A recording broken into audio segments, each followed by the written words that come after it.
I'm remembering one show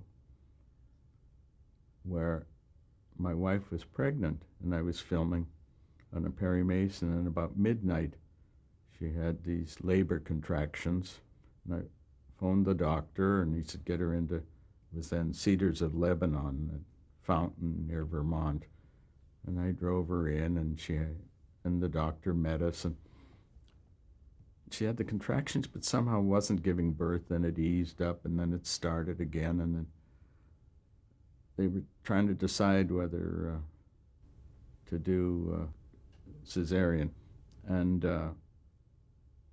they couldn't. About 7 o'clock in the morning, or when I should be getting to the set, they still hadn't decided what to do. And I thought, oh. And then I thought, well, we were filming at that time. There was a studio, I think Fox had studios on Western also. So we were only about 10 minutes away. And I thought, well, it's a courtroom scene.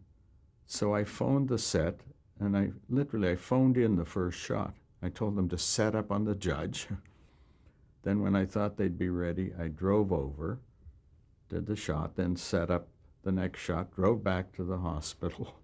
And I did that back and forth till about 10:30 when our son was born.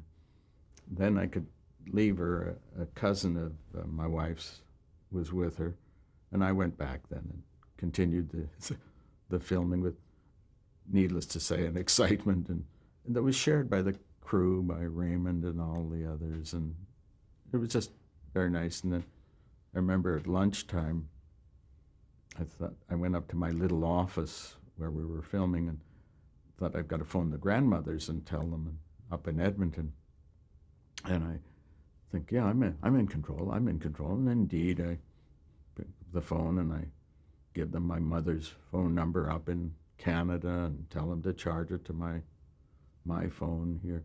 And they said, what's your phone number? And I blanked. I couldn't remember my own phone number.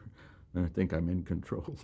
And I ended up running down the hall shouting, what's my phone number? What's my home number? And finally one secretary gave me my home number.